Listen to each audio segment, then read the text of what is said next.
La semaine dernière, j'avais parlé d'un sujet relatif à la peur. Pourquoi la peur est le point qui nous bloque pour avancer, pour changer, pour essayer d'autres solutions, pour prendre d'autres décisions.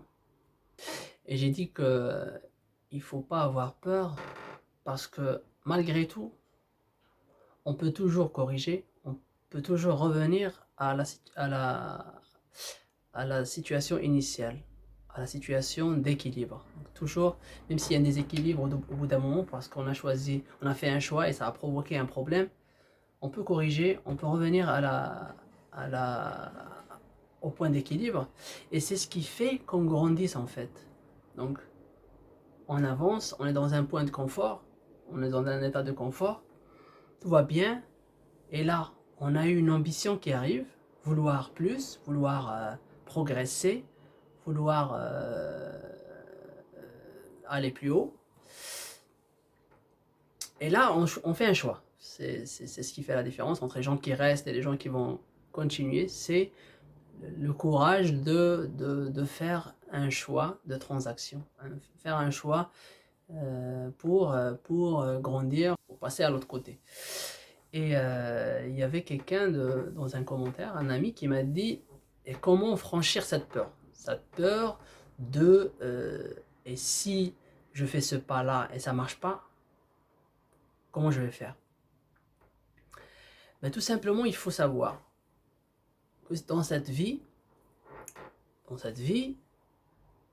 euh, l'accident ou l'erreur est c'est nécessaire. On ne peut pas entrer dans cette vie et sortir sans qu'il y ait rien qui se passe. Comme quelqu'un a dit, avant je me rappelle, j'ai vu ça dans une vidéo, je pense, il a dit on ne peut pas grandir, l'être humain ne grandit pas comme un arbre.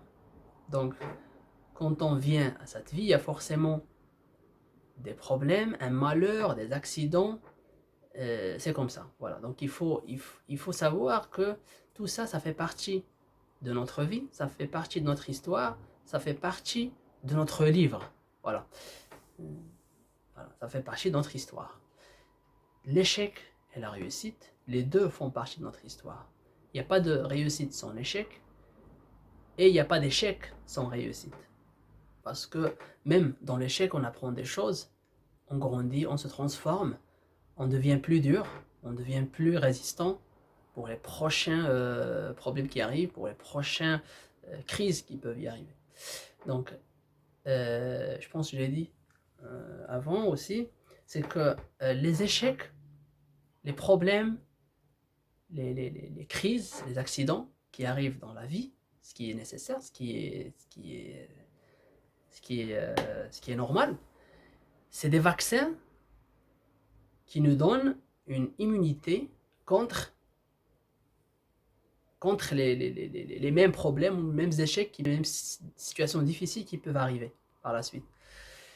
Du coup, quand on a devant nous un problème et on le surmonte, on le franchit, on le dépasse, on a gagné. On a gagné de la force, on a gagné de l'expérience, on a gagné de la maturité contre cette situation dans le futur, contre ce problème, contre ce type de difficulté dans le futur. Parce que dans cette vie, on ne va pas naître, puis grandir, puis avoir notre diplôme, ou faire notre business, et réussir, trouver un travail, trouver des clients, tout va bien, il n'y a aucun problème, on va faire une famille, les enfants ils sont bien, calmes, tout se passe bien, ils n'ont pas de problème, votre femme ou votre mari, aucun problème, tout se passe pas jusqu'à la fin, tout se passe bien jusqu'à la fin, jusqu'à ce qu'on est dans la tombe. Non, c'est pas comme ça que ça se passe. La vie c'est un ensemble de mauvaises et bonnes choses. Il faut la vivre comme elle est. Je sais pas si chaque fois je répète cette phrase, c'est pas la vie, c'est la vie, c'est la vie. On doit s'attendre à du bonheur et du malheur. Quand il y a du bonheur, on, on l'apprécie, on we enjoy it, voilà, on le vit agréablement. Quand il y a un malheur, ben là, on réagit pour le résoudre, pour revenir à la situation qui est mieux, bien sûr, c'est le bonheur. Voilà. Et on ne peut pas connaître le bonheur sans connaître le malheur. Donc c'est important de vivre les deux pour savoir la différence, pour pouvoir, même pour mieux apprécier les moments de bonheur, les moments de réussite, les moments de succès.